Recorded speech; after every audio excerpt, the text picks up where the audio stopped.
Good evening, everybody. How you doing? My name is Ryan T. Mortensen. Ryan T. does sound good. How y'all doing tonight? Yeah, thanks for coming out to my show. I appreciate that. I moved here from California 5 years ago. Yeah, boo, right? I love Austin. Austin's amazing. One thing I think is very unique about Austin, it's the only place where you can be homeless and famous for that. Right? We all know about Leslie, and then that little black guy, Stuart, has a little tiny legs. Always has been funny. He's a nice guy. It's true. But you know, what's also interesting here in Austin, we have a subculture. I'm sure you've probably heard of them. They're called hipsters. Right? They're people who are cool only because they say they are. Right? Now, maybe you've seen them. They're the people that have ratty shoes, tight jeans, and a shirt from the laundry that's dirty, and they put that on, and have facial hair. Hey. Now let me tell you what the guys look like. You know the difference between a hipster and a homeless person? Nothing. But you know, one of my favorite parts about Austin is the beautiful women. There are so many beautiful ladies here in Austin. And I happen to work in a gym that is 90% female. So I love it. And all I have to say is, I love yoga pants. Now, what's crazy about the women that work in the gym, women are fierce, women are tough, they work really, really hard. But what's crazy is when you work out really hard, there's a point where you make these weird, crazy noises of sexual sounding / constipation. It's kind of exciting.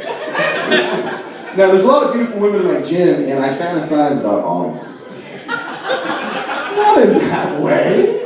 No, see, it's an MMA gym, so I've been training them all through my private ninja assassin squad. And I'm hoping for a fantasy that I'm going to be at a bar one day, and some dude's going to come and try to pick a fight with me, and out of nowhere, 10 women in Lululemon outfits going to get up and kick his ass.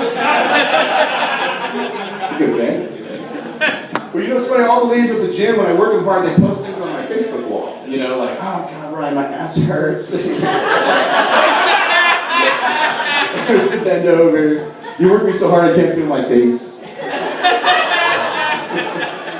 Actually, I was doing a show, and a comedy show just down the street, and two of my friends were there, Mandy and Greg, and we were talking after the show. Well, this one girl liked me, but I didn't like her, and she wanted to hang out with me. I'm like, nah, I don't really want to hang out with you. Well, get this. She found out who my friends were and buddied up with them, and got herself invited to the post party at my place.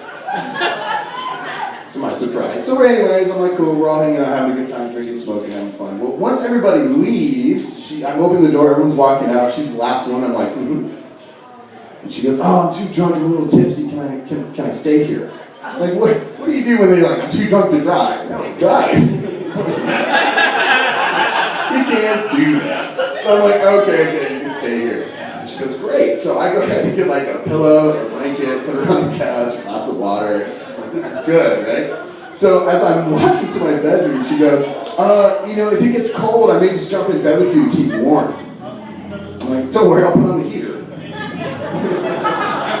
True story. True story. But one thing I love about this town is the dating scene. I love to date. I love to date, and I especially love sex. Sex is good. Sex is real good. But I was having sex with this girl the other day, and I'm like porn star Austin, okay? We're having sex, we're doing multiple positions, I'm doing the fire hose, the pail driver, the butterfly, everything, it's going crazy. I was doing so good, there was a mirror by my bed, I gave myself a high five.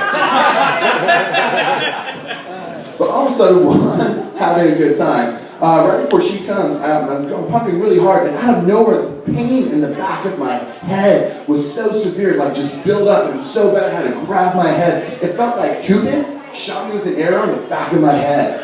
But then I looked at the girl, and I knew I wasn't in love with her, so it couldn't have been him.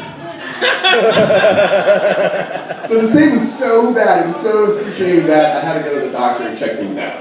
So when I went there, the doctor was kind of worried, like, this is strange, you're having sex, you have this crazy pain in the back of your head, let's do a CT scan.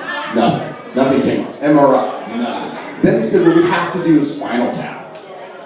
Ooh, right? So they did. And after all of that, you know what they diagnosed me with? Mind-blowing orgasm.